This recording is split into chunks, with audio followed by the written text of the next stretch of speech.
మనుషుల్లో హ్యాబిట్స్ ఉంటాయి, క్వాలిటీస్ ఉంటాయి. మనం ముందుగా హ్యాబిట్స్ గురించి మాట్లాడదాం. ఈ హ్యాబిట్స్ అనేటివి మనుషులకి మధ్యలో వస్తాయి.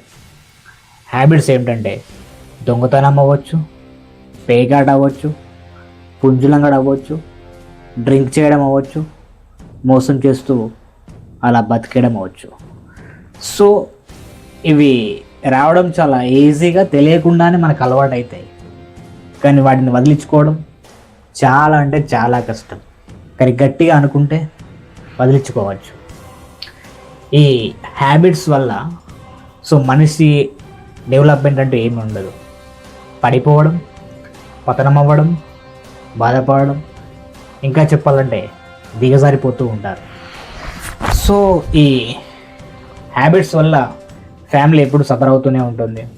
ఫ్యామిలీలో గొడవలు ఉంటాయి. కాబట్టి ఇంకొంతమందిలో చూసుకుంటే హ్యాబిట్స్తో పాటు క్వాలిటీస్ కూడా ఉంటాయి. కానీ హ్యాబిట్స్ ఎక్కువగా అవ్వడం వల్ల వాళ్ళకి ఎంత మంచి క్వాలిటీస్ ఉన్నా సరే అలా వాళ్ళు పతనం అవుతూనే ఉంటారు. సో మనుషులంతా హ్యాబిట్స్ ఉన్న వాళ్ళకంటే క్వాలిటీస్ ఉన్న వాళ్ళకే దగ్గర అయిదాం అనుకుంటారు. ఎందుకంటే వాళ్ళతో ఉంటేనే సేఫ్గా ఉంటారు, సెక్యూర్గా ఉంటారు, హ్యాపీగా ఉంటారు. ఇక క్వాలిటీస్ విషయానికి వస్తే, క్వాలిటీస్ అనేటివి అలా మనిషి పెరుగుతా అంటే అలా చేస్తూ ఉంటాయి. అది మంచితనం అవ్వచ్చు, హెల్పింగ్ నేచర్ అవ్వచ్చు, నీట్నెస్ అవ్వచ్చు, ఎక్సెట్రా ఇంకేమైనా అవ్వచ్చు. సో వీటి వల్ల మనిషి అనేవాడు ఎదుగుతూనే ఉంటాడు, కానీ పడిపోవడం అంటూ ఏమీ ఉండదు.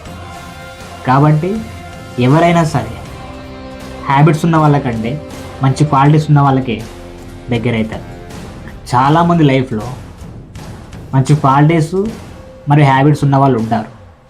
సో వాళ్ళని బ్యాడ్ హ్యాబిట్స్ అని చెప్పేసి వదులుకోవద్దు. వాళ్ళని ఒక మంచి మనిషిలా మార్చి ఈ ప్రపంచాన్ని పరిచయం చేయాలి.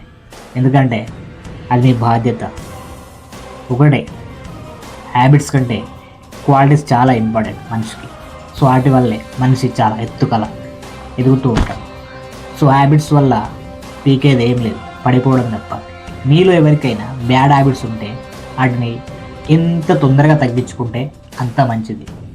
మీలో కూడా మంచి క్వాలిటీస్ ఉండే ఉంటాయి. సో వాటిని అలా జనానికి పరిచయం చేస్తూ మీరు కూడా హ్యాపీగా ఉండండి, ఫ్యామిలీతో అండ్ ఫ్రెండ్స్తో అండ్